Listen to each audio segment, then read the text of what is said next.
China మొన్నటిదాకా పాకిస్తాన్‌కి వెన్నుదన్ను. చైనాని చూపెట్టి మన మీద ఏషాలేసింది.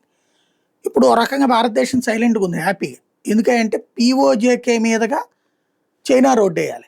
పాక్ ఆక్యుపైడ్ జమ్మూ కాశ్మీర్ మీదుగా. ఇప్పుడది ఆగిపోయినట్టే. అమెరికా, పాకిస్తాన్ సంబంధం మనకి హ్యాపీ. ఎందుకంటే అమెరికా ఆ రోడ్డు ఉండాలని కోరుకోదు. మనకదే కాగల కార్యం గంధర్వులే తీర్చినట్టు, మనకు కావాల్సిన కార్యాన్ని అమెరికా తీర్చినట్టు. సిపెక్ ఆగిపోయింది. అట్లాగే ఇది ఆగిపోతుంది. సిల్క్ రోడ్ కాన్సెప్ట్ పక్కకెళ్ళిపోతుంది. చైనాని వదిలి పాకిస్తాన్ ఎప్పుడైతే అమెరికా గుట్లో చేరిందో అదే నడుస్తుంది. అమెరికా పాకిస్తాన్ ఎందుకు నెత్తిన పెట్టుకుంటది? చైనాకి రేపు పొద్దున ఏదన్నా ఇష్యూ క్రియేట్ చేయాలనుకున్నప్పుడు ఒక బేస్ కావాలి ఈ ఏరియాలో. ఆ బేస్ అమెరికా అక్కడ వాడుకుంటుంది. ఇప్పటికే నూర్ అహ్మద్ ఖాన్ ఎయిర్ బేస్‌ని అమెరికా సొంతం చేసుకుంది. మరికొన్నిటి కూడా సొంతం చేసుకుంటది. ఈవెన్ అక్కడ పోర్టులు కూడా సొంతం చేసుకుంటది.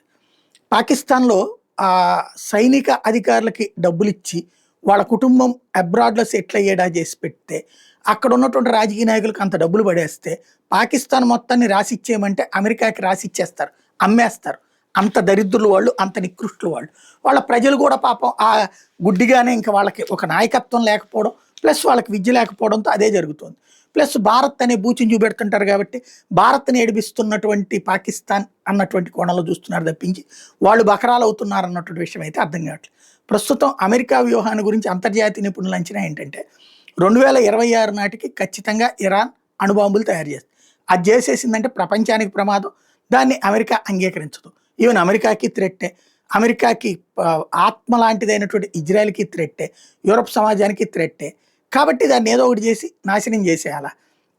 అలా నాశనం చేయడానికి మొన్న ఇజ్రాయెల్ చేసిన ప్రయత్నం దానికి తోడు నిలబడి B-2 బాంబర్లతో అమెరికా విరుచుకుపడ్డ అది దాన్ని కాపాడుకోవడంలో సక్సెస్ అయింది ఇరాన్. ఇప్పుడు ఎక్కడుందో బయటికి చెప్పకుండా అణుబాంబులు తయారు చేస్తాం 2026కి అణ్వస్త్ర యుద్ధం ఇది అణుబాంబులు సిద్ధంగా ఉంటాం అణుదేశం అని చెప్తుంది.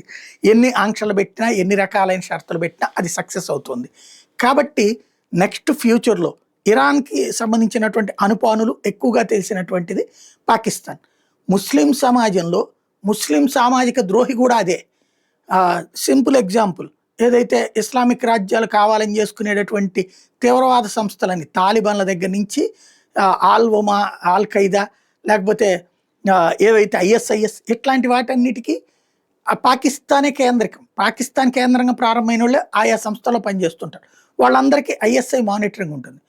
కానీ వాళ్ళకి సంబంధించినటువంటి అంటే అట్లాంటి వాళ్ళందరినీ నడిపించగలిగినటువంటిది వాళ్ళందరినీ బెట్టి రేపు పొద్దున ఇరాన్‌కి సంబంధించినటువంటి ఇన్ఫర్మేషన్స్‌ని గ్యాదర్ చేయడం వాళ్ళకి సులభమే. ఏమైనా చేయడం సులభమే.